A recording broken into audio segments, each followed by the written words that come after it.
Olá, gente! Vamos ler hoje para o capítulo de número 7 do livro Lady Killers.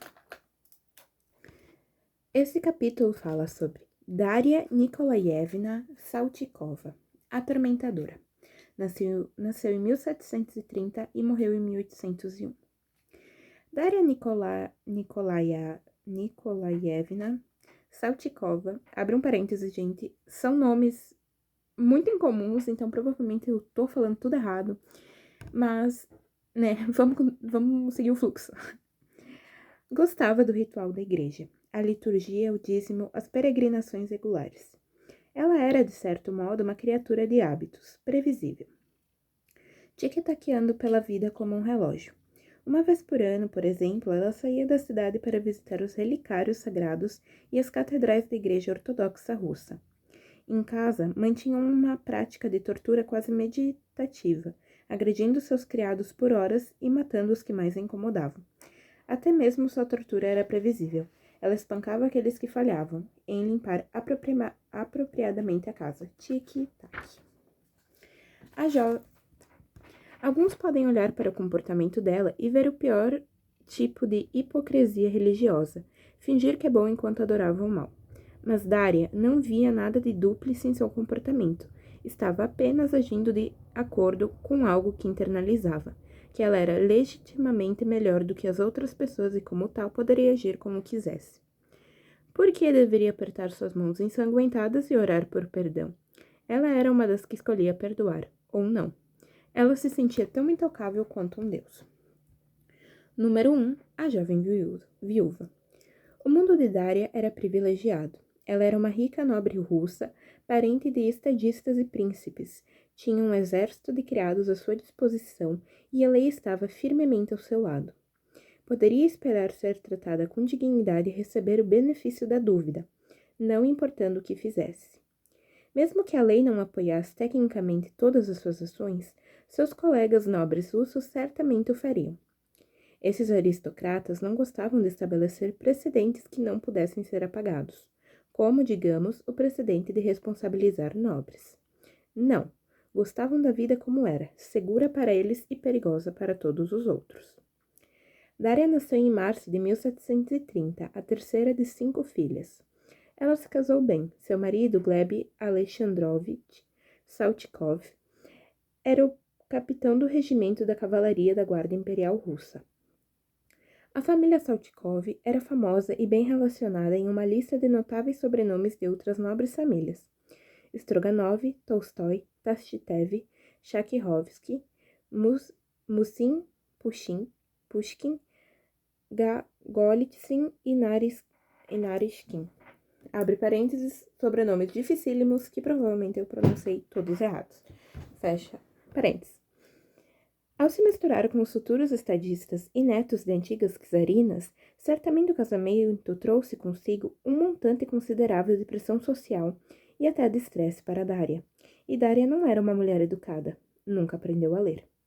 Daria e Saltykov tiveram 2 filhos, Theodor e Nicholas, mas o casamento não durou muito, pois Saltykov morreu em 1756. Daria subitamente ficou viúva aos 25 anos. Podemos imaginar que ela se sentiu, em algum nível, sobrecarregada e abandonada. Tinha seus jovens filhos para criar e, de repente, estava no comando de 2 grandes propriedades muito importantes. Seu falecido marido era dono de uma mansão em Moscou, na rua Kuznetsky, e de uma propriedade de veraneio na aldeia de Troitskoy. Imediatamente, de forma inesperada, ambas agora pertenciam a Daria. Quando não estava administrando suas novas posses, Daria fazia sua peregrinação anual a um ou outro santuário ortodoxo. Gostava da cidade de Kiev, famosa por sua arquitetura religiosa, e às vezes viajava para ver o adorado ícone de Nossa Senhora de Kazan, uma das relíquias mais sagradas de todo o país. O retrato dourado mostrava uma imagem bem próxima da Virgem Maria, com um pequeno Cristo descansando solenemente em seu colo. Talvez apreciasse o olhar sério, quase agourento em seus olhos.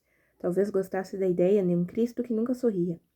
No mínimo, adorava estar longe de casa, pois assim que voltava, suas responsabilidades o cercavam.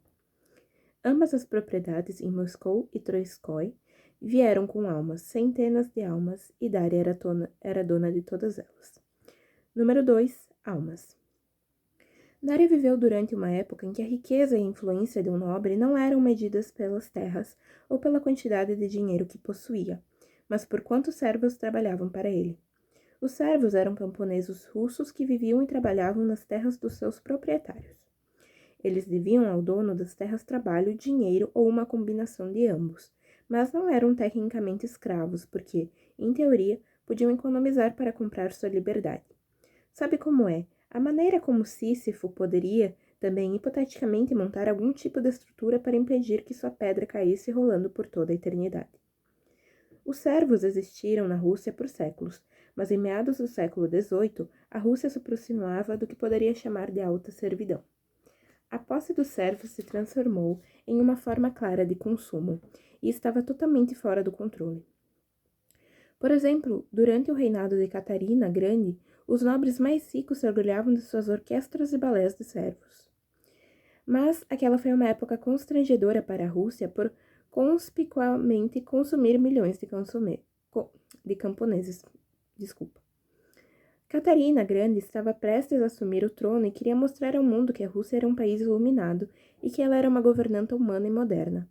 E ainda assim, os servos, de alguma forma, a questão dos direitos dos servos nunca captou a visão de Catarina em prol de um novo e brilhante país ocidentalizado.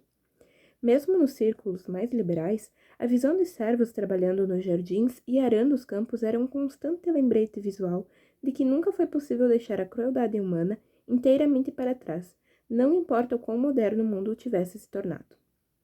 Esses servos eram chamados de almas, e o poder de um nobre sobre suas almas era praticamente ilimitado.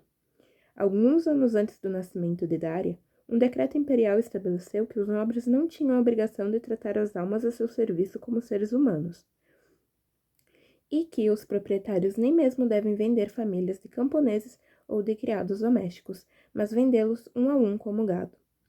O tempo todo, nobres puniam fisicamente seus servos, muitas vezes usando um chicote russo de couro chamado note.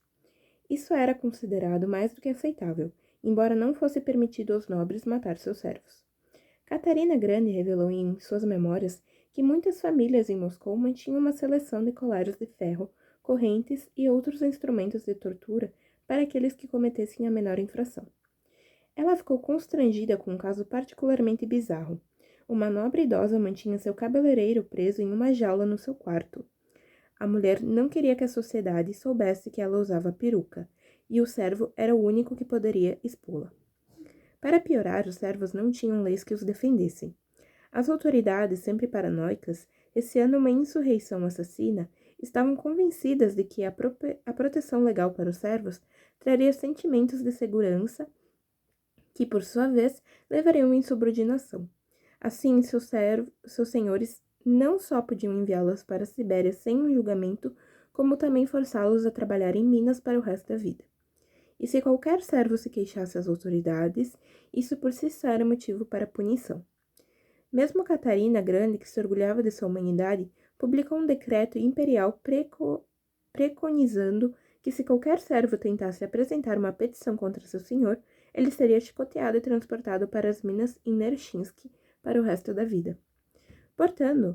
Portanto, sendo um servo, sua qualidade de vida dependia quase que inteiramente dos caprichos de seus senhores em toda sua estranha, desconfiada e mimada glória. É verdade, existem vários senhores benevolentes na Rússia durante aquele tempo, e seus servos desfrutaram de paz, prosperidade, apoio e copioso tempo livre no qual podiam cultivar a própria terra. Mas Daria não era um deles. Havia sangue nas paredes e nas escadas de suas propriedades. Número 3. Eu sou a minha própria patroa. Daria era obcecada por limpeza e gostava do chão do jeito como gostava dos seus ícones ortodoxos, imaculado. Ela também era temperamental. O resultado dessa combinação não era nada bom para a criadagem que limpava a casa. A visão de um chão inadequadamente limpo ou de um monte de roupa suja lançava a Daria um surto de raiva perversa. Ela pegava um pedaço de pau, um rolo de massa ou o chicote mais próximo e começava a bater em qualquer garota trêmula que fosse a responsável pelo trabalho desleixado. Por todo o país, nobres chicoteavam seus servos por infrações semelhantes, mas Daria não sabia quando parar. Não demorou muito para que seus vizinhos em Moscou começassem a escutar rumores horríveis sobre os servos de Saltikova. Daria trancava suas criadas em uma cabana vazia, deixando-as dias sem comida. As garotas de Daria tinham manchas de sangue em suas roupas. Os aldeões de Troitsky também começaram a comentar. Alguma coisa estava errada na casa de veraneio de Daria, disseram eles. Certa vez ouviram dizer que uma carroça saiu da propriedade carregando o corpo de uma criada. Quando espiaram dentro do veículo, viram que a pele da moça estava esfolada e que seu cabelo tinha sido arrancado. Os espancamentos fatais, ou pelo menos a maior parte deles, começaram em 1756, no mesmo ano em que Daria ficou viúva. A primeira queixa oficial contra Daria foi registrada em 1757 e dizia respeito ao assassinato de uma mulher grávida chamada Anisia Grigorieva. Na realidade, foi um duplo assassinato. Primeiro, Daria bateu em Grigorieva com um rolo de massa até a mulher sofrer um aborto espontâneo. Então, a religiosa Daria chamou um padre local para que prestasse à mulher moribunda os últimos ritos, mas Grigorieva morreu antes que o homem aparecesse. Ao chegar, o padre ficou horrorizado diante da visão do cadáver e se recusou a enterrá-lo sem uma inspeção policial. A polícia levou o cadáver ao hospital para uma autópsia e não fez mais nada a respeito. A mulher morta tinha um profundo ferimento no coração e toda a extensão de suas coxas estava azul e inchada. Claramente não havia morrido de causas naturais. Mas o que eles fariam? Prender uma nobre? Que coisa absurda! Quando o frenético marido de Grigorieva foi adiante e apresentou uma queixa à polícia, Daria descobriu na mesma hora. Ela registrou uma contra-acusação pedindo à polícia que não aceitasse tal testemunho e sugeriu que ele devesse ser punido e enviado de volta para casa. Talvez o dinheiro tenha dançado em algumas mãos naquele momento. De qualquer forma, a polícia escutou Daria e não fez nada sobre a queixa do viúvo. Quando devolveram a Daria, ela o enviou para o exílio, onde ele logo morreu. Esse poderia ter sido o momento em que Daria seria levada à justiça. Ela acabara de matar uma mulher grávida e havia várias testemunhas do crime e das consequências. O marido, um servo que foi obrigado a bater em Grigorieva, outro servo que enterrou um bebê, o padre, a polícia e o médico, ou médicos responsáveis pela autópsia. Se essa queixa tivesse sido devidamente investigada, dezenas ou possivelmente centenas de vidas teriam sido salvas, mas ninguém se incomodou. Afinal, eram só servos. Os nobres já os vendiam como gado. Então Daria matou e matou de novo, confiante em sua invulnerabilidade, furiosa com seus servos por cada erro insignificante, por estarem em seu caminho, por serem sua responsabilidade, por existirem. Se ela fosse um deus, então seus servos eram seus deploráveis brinquedinhos. Ela podia fazê-los limpar. Ela podia fazê-los cozinhar. Ela podia fazê-los gritar, sangrar e implorar. Normalmente forçaria outro servo a começar o espancamento, e então assumiria até que a vítima morresse. Às vezes ordenava para seus servos do sexo masculino a espancarem suas esposas ou parentes em sua presença. Em Troiotsky, ela jogou água fervente em uma garota camponesa e depois a espancou até a morte. Os aldeãos se lembravam do corpo. A pele escaldada tinha começado a descamar até os ossos. Daria matava principalmente mulheres, mas às vezes se voltava contra algum homem.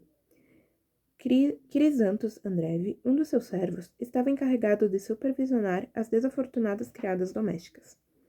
Daria se convenceu de que ele estava fazendo o seu trabalho de forma inadequada. Espancou-o e o colocou do lado de fora da casa, onde deveria permanecer a noite inteira no frio. Na manhã seguinte, Andreev foi levado para dentro da casa, quase congelado, e Daria prendeu um par de pinças em brasas em suas orelhas. Então começou a derramar água fervente sobre o seu corpo e, quando ele caiu no chão, ela o chutou e o socou. Ao se ver finalmente satisfeita, ordenou ao outro servo que arrastasse a vítima ensanguentada para longe dela. Tão logo o pobre camponês saiu do campo de visão de Daria. Ele morreu. E ela continuou, uma litania de horrores. Daria botou fogo no cabelo de uma mulher e empurrou uma menina de 11 anos de uma escada de pedra. Alimentava seus servos uma vez por dia e por isso eles estavam sempre fracos demais. Usava as toras de madeira, escondidas estrategicamente em todos os cômodos da propriedade para abastecer as lareiras, como porretes improvisados. Os vizinhos a ouviam gritando, bata mais, quando um dos seus servos se atreveu a insultá-la. Daria agarrou seu cabelo e começou a esmagar a cabeça do homem contra uma parede próxima.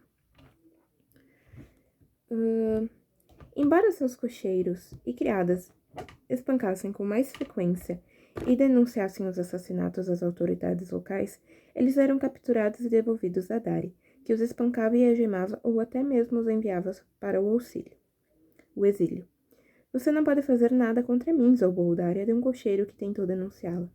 Não importa o quanto você me denuncie ou se queixe, as autoridades não farão nada contra mim. Eles não me trocarão por você. Seu destemor não era uma bravata irracional. Com a morte de Grigorieva provou, o sistema apoiava Daria e a essa altura ela vinha falsificando provas e subornando figuras importantes havia anos. Se os padres se recusassem a enterrar uma de suas vítimas, então seu superintendente, Martian, arquivaria uma documentação falsa sobre a morte, onde se afirmaria que a garota havia morrido repentinamente de doença, não tendo a chance de fazer uma confissão, ou que o padre chegara atrasado, ou que a garota estava tão doente que não podia falar, tornando uma confissão final impossível. Às vezes, os jornais afirmavam que a vítima fugira, quando na verdade fora enterrada ali mesmo no cemitério. O jornal que descreveu a morte da menina de 11 anos, aquela que dera empurrar a escada abaixo, alegou que a criança tinha simplesmente tropeçado. Se as queixas chegassem às autoridades, Daria o subordinaria. Ela mantinha um registro dos presentes que enviava esses homens poderosos, comida, dinheiro, até mesmo servos. De fato, uma autoridade era tão complacente que visitava Daria e lhe ensinava a lidar com as denúncias que surgiram contra ela. Se Saltykova não tivesse sido amparada e ajudada por seus protetores, teria havido muito menos espancamentos e mortes, disse um dos seus cocheiros, que testemunhou as atrocidades acontecendo descontroladamente por anos. Certa vez, enquanto via outra garota sendo espancada até a morte, Daria começou a gritar: "Eu sou minha própria patroa. Não tenho medo de ninguém." Essa crença de que era superior, inatacável e até mesmo chancelada pela lei era parte integrante de seu senso de identidade. Talvez tenha matado para provar um simples ponto, que ela podia. Número 4. Amor e pólvora. Hoje, nos cantos escuros da internet, você pode encontrar pessoas tentando fazer dos muitos crimes de Daria algo meio melodramático, palatável e até fácil de entender. Sua motivação seria um coração partido. Depois da morte do marido, Daria namorou-se por um belo jovem e vizinho, o capitão Nikolai Andreievich Chuyuchev, cuja propriedade em Troiotsky era contígua à dela. Todos os servos sabiam que eles estavam tendo um caso, mas o amor não durou muito e o casal se separou pouco antes da quaresma de 1762, quando Daria estava prestes a completar 32 anos. O capitão não permaneceu sozinho por muito tempo e Daria ficou muito ofendida. Ela não só descobriu que essa nova mulher era mais jovem do que ela, como também que o capitão estava planejando casar-se com uma bela revista. Daria não aguentou. Andou de um lado para o outro, determinada a decretar algum tipo horrível de vingança contra os dois, e finalmente chegou a um plano desvairado. Ela iria simplesmente explodi-los. Cega pelo desejo de vingança, Daria mandou que um dos seus homens comprasse 2 quilos de pólvora. A pólvora foi misturada em enxofre e embrulhada em tecido de cânhamo. Ela ordenou que um dos seus servos espalhasse discretamente a mistura inflamável ao redor da casa da mulher e esperasse a chegada do capitão. Uma vez que os amantes estivessem no interior da casa, o servo foi instruído a incendiar a propriedade, explodindo-os em flagrante delito. Esse esquema era uma loucura total, até mesmo para os mais brutos servos de Daria. O primeiro que ela enviou se recusou a queimar a casa e foi espancado por Daria ao retornar. Então ela o enviou novamente, com outro servo, mas eles alegaram que suas tentativas de dar início ao incêndio falharam. Frustrada, Daria mudou sua abordagem. Se explodir não estavam funcionando, talvez a agressão física fosse a solução. Ela liderou uma nova equipe de servos para uma emboscada. Esperariam na beira da estrada até que o casal parasse em sua carruagem, e em seguida saltariam sobre eles e os espancariam até a morte. Nesse ponto, os servos decidiram que a única maneira de escapar dessa perturbada fantasia vingativa era contar secretamente ao capitão que Daria estava tramando contra ele. Foi o que fizeram, e o capitão imediatamente se dirigiu à polícia a fim de prestar queixa contra sua ex-amante. Daria se manteve serena quando a polícia questionou. Eu não mandei os camponeses Roman Ivanov e Leontiev atearem fogo na casa da senhora Paniutina. Nem ordenei a outros que espancassem o casal. Respondeu friamente. Ela alegou ter estado doente durante as supostas tentativas de assassinato, trancada em sua propriedade em Moscou com um padre. Em outras palavras, era uma boa mulher religiosa que nunca ao menos sonharia em se vingar de uma única alma, não importando quão horrivelmente tenha sido traída. É claro que Dara estava um pouco chateada com o capitão, mas esse coração partido não era de forma alguma a ferida que a transformou em uma assassina em série perversa. Ela vinha assassinando os servos muito antes de sua desilusão amorosa. O evento simplesmente serve de gancho para que penduremos o chapéu da nossa especulação, que para Daria ser capaz de cometer tais atrocidades, ela deveria ter perdido a razão por alguma outra coisa. Loucura, na verdade, é uma explicação comum para os crimes de Daria. Quando o povo de Moscou soube de seus delitos, todos pensaram que ela era louca, e as pessoas ainda hoje se perguntam a mesma coisa. Certamente todos os assassinos em série da história foram considerados loucos em algum momento. De que outra forma explicar a violência compreendida repetidamente e com extrema crueldade? Mas, em vez de louca, Daria parece terrivelmente lógica. O drama com o capitão demonstra sua monstruosa habilidade de planejar, delinear e racionalizar. Comprou as matérias-primas corretas, revisou seu plano quando necessário e negou sua culpa com suavidade. Até mesmo a lógica por trás dos assassinatos de servos era bastante consistente. Se um servo não fizesse sua limpeza de forma adequada, ele merecia morrer. Os servos eram sua propriedade e ela podia fazer a avaliação de desempenho. Tudo era perfeitamente razoável para Daria. De qualquer forma, a loucura e a lógica sempre foram primas. O escritor G.K. Chesterton escreveu certa vez sobre a exaustiva e lógica teoria do lunático, dizendo que o louco não é impedido por um senso de humor ou por caridade. Daria com certeza não foi impedida pela caridade ou por qualquer outra coisa. Se de vez em quando pensava em explodir um ex-namorado, ela não queria saber se estava fazendo alguma loucura. Ela simplesmente queria saber se os corpos nus do seu ex-amante e de sua rival estavam assando feito porcos em um espeto. Se dissesse aos servos para fazerem alguma coisa, ela queria que a ordem fosse cumprida, sem perguntas. Deus do céu, será que ninguém lhe dava ouvidos? Número 5. A fuga dos maridos. Ninguém conhecia melhor o reinado de terror de Daria do que Yermolai Ilin, o homem que cuidava de seus cavalos. Ilin foi casado 3 vezes com 3 servas, e cada uma delas teve o terrível infortúnio de ser empregada de Daria. Todas tinham bonitos nomes, Caterina, Teodósia e Aquisínia, e Daria massacrou todas elas. Daria sabia que Ilin a odiava pelo que havia feito com suas esposas, mas advertiu-o de que, se tentasse denunciá-la, ela o chicotearia até a morte. Ilin a conhecia bem o suficiente para saber que a mulher não fazia falsas ameaças, mas há muitas crueldades que a psique humana pode suportar. Finalmente, desesperado e imprudente, Ilin decidiu recorrer à misericórdia de um sistema que não se importava se ele iria viver ou morrer. Em abril de 1762, Ilin e seu amigo Savelli Martinov, também um servo, apareceram na cidade de São Petersburgo, prontos para denunciar Daria. Eles levaram uma carta contendo uma acusação quase inconcebível, que nos últimos 6 anos Daria havia matado mais de 100 de pessoas. Os dois estavam convencidos de que, se conseguissem entregar a carta nas mãos do recém-empossada imperatriz Catarina Grande, ela faria algo a respeito. Era uma missão suicida, mas funcionou.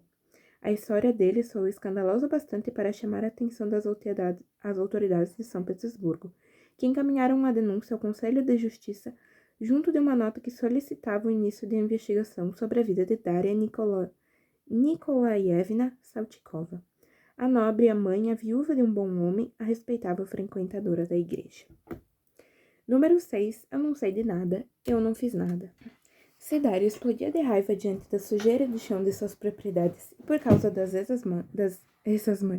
ex-amantes, nós podemos apenas imaginar sua ira quando descobriu que 2 de seus servos haviam conseguido fazer que as autoridades se virassem contra ela. Mas ela não podia cumprir suas ameaças de espancá-los até a morte, porque o grande olho da imperatriz Catarina estava lentamente se virando em sua direção, e a vida como conhecia estava prestes a mudar para sempre. De certa forma, o caso surgiu no momento certo para Catarina Grande. Ela vinha tentando mostrar ao mundo que uma nova era começava para a Rússia. Ela era humanizada e iluminada, onde ter sangue nobre não era mais uma desculpa para fazer o que desse na telha. Portanto, precisava usar alguém como exemplo, porque perante a lei todos eram iguais. Bem, mais ou menos. A verdade era que Catarina também sofria muita pressão para lidar diplomaticamente com o caso. Como Dária pertencia a uma família de prestígio, outros aristocratas estavam particularmente interessados nessa, digamos assim, situação infeliz. Lembre-se, eles queriam ter certeza de que Catarina não se estabeleceria quaisquer precedentes em relação aos quais não pudesse voltar atrás. Certamente eles também tinham sangue em suas mãos, servos cujos espancamentos foram longe demais, histórias de subornos e enterros apressados.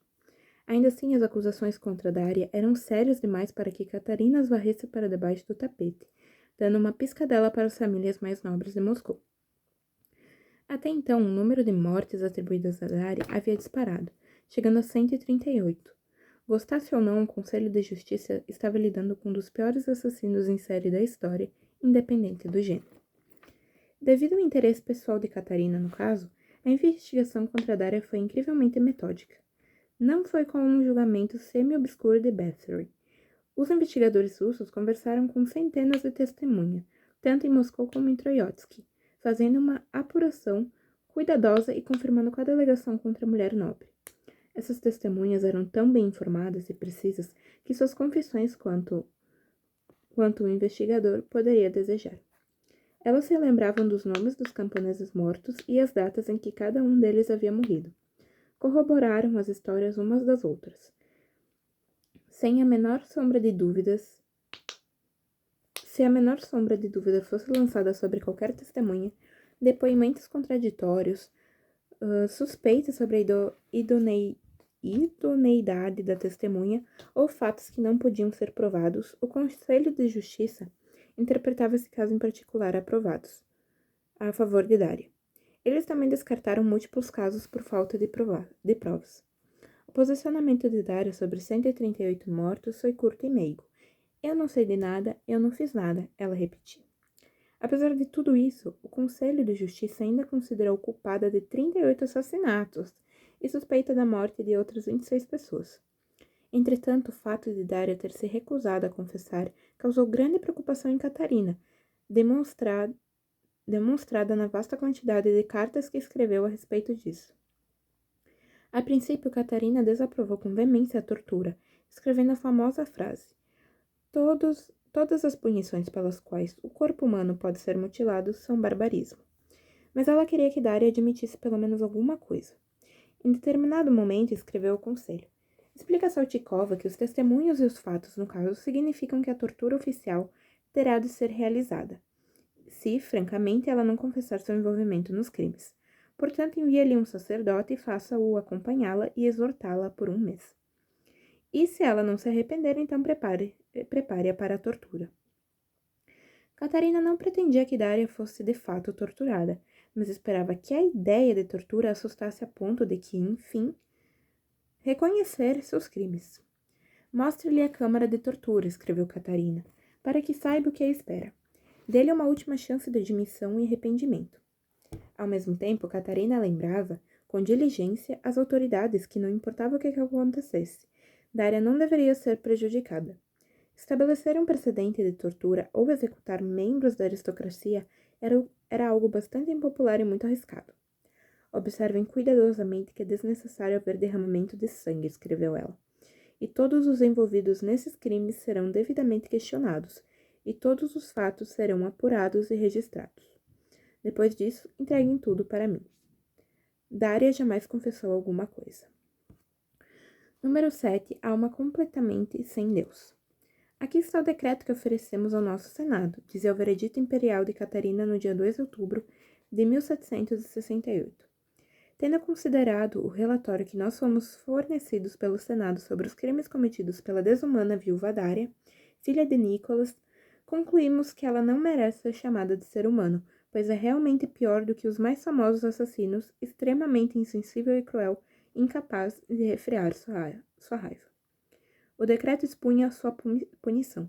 Primeiro, Daria seria levado até um andaime localizado na praça central de Moscou, onde ouviria a sentença do Conselho de Justiça, que deveria ser lida sem mencionar qualquer nome da família de Daria ou de seu falecido marido, apagando sua identidade como um ser humano social e efetivamente quebrando todos os laços familiares que possuía no mundo.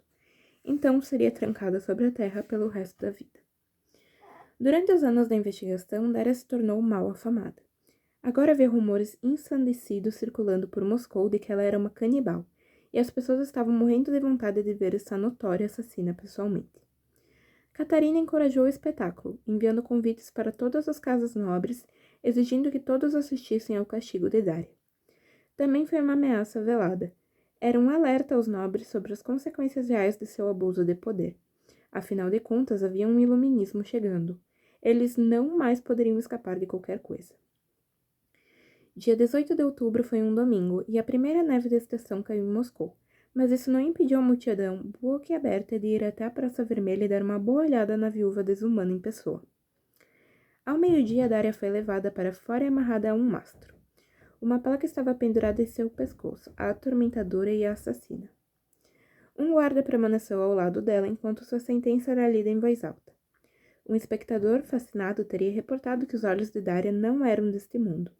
Após 1 hora, ela foi levada algemada. A punição de Daria não foi sangrenta, mas foi longa e tremendamente isolada.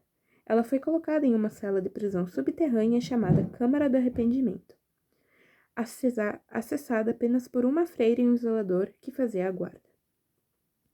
Nenhum único feixe de luz era permitido lá dentro, exceto por uma vela durante as refeições. Ela permaneceu assim, em total escuridão, por 11 anos. Além de comer e beber, tinha apenas outra atividade. Todo domingo era permitido-lhe que se sentasse sobre um túnel de ventilação que conduzia a uma igreja local, para se escutar a liturgia. O que Daria pensava domingo após domingo quando ouvia o padre rezar: Ó Deus sagrado, que do nada trouxe todas as coisas à existência, que criou o homem à tua própria imagem e semelhança e o adornou com cada dom teu, é um mistério. Será que ela sentia alguma coisa pelos corpos que havia destruído, criados a essa imagem e semelhança? Quando a liturgia abordava o pecado e o mal, e a necessidade de santificação, ela pensava sobre si mesma? Ou simplesmente ficou lá, sentada na escuridão, sob o túnel da ventilação, com a mente distante e as pupilas sobrenaturais dilatadas pela falta de luz? Terrível Daria. Ela interiorizou as condições de servidão tão profundamente que talvez acreditasse ser virtuosa aos olhos de Deus, por dispor dessas almas monstruosas, indignas, subhumanas. Todo o seu mundo lhe disse que ela era superior. Ela observou as orquestras de servos, suspirou nos seus balés. Viu que os servos eram punidos até mesmo por tentar criticar seus nobres. Mesmo em sua amada igreja, provavelmente nunca foi ensinada a considerar a servidão algo errado. Um guia pastoral publicado em 1776 praticamente ignorou a existência da servidão. O historiador Richard Pipes esmiuçou a questão com ainda mais vigor ao falar da Igreja Russa. Nenhum ramo do cristianismo mostrou uma indiferença tão insensível à injustiça social e política. O silêncio dos padres teria dito tudo. Esses servos não são nada para nós, nada para Deus, nada. E assim Daria simplesmente levou essa mentalidade ao extremo lógico. Se os servos não eram nada, se eram formas de vida inferiores, e se ela era quem tinha valor, sustentada pela lei, mimada pela igreja, então ela poderia fazer o que quisesse com eles. Daria se sentiu no direito de dispor do trabalho deles, do sangue deles e talvez até mesmo de suas próprias almas. Mas Daria não matou todos eles, é claro. Ela não era realmente um deus. E assim, enquanto se perdia no subsolo, os camponeses que sobreviveram a ela começaram a chamá-la de Saltichica, um apelido sem significado real, mas uma pequena rebelião sociolinguística. Os aristocratas nunca se referiam aos outros com diminutivos desse tipo, então sua própria existência indicava que esse apelido lhe fora dado pelos servos. Saltichica Sugeria uma mulher simples da aldeia, alguém um tanto rude. Daria teria ficado chocada ao ver seu sobrenome tão alterado. O fato de que o apelido tenha permanecido, até mesmo aparecendo na introdução de Guerra e Paz um século depois, foi uma pequena vitória para as pobres almas. Em 1779, Daria foi transferida para uma câmara esculpida em rocha, com uma pequena janela gradeada. Há rumores de que dormia com um dos guardas e deu à luz a uma criança, mas ela teria quase 50 anos nessa época. Moscou não tinha se esquecido dela. Chamavam-na de um monstro da humanidade, a uma completamente sem Deus. E as crianças curiosas às vezes espreitavam através da janela para ter um vislumbre da abominável Sati-Chica.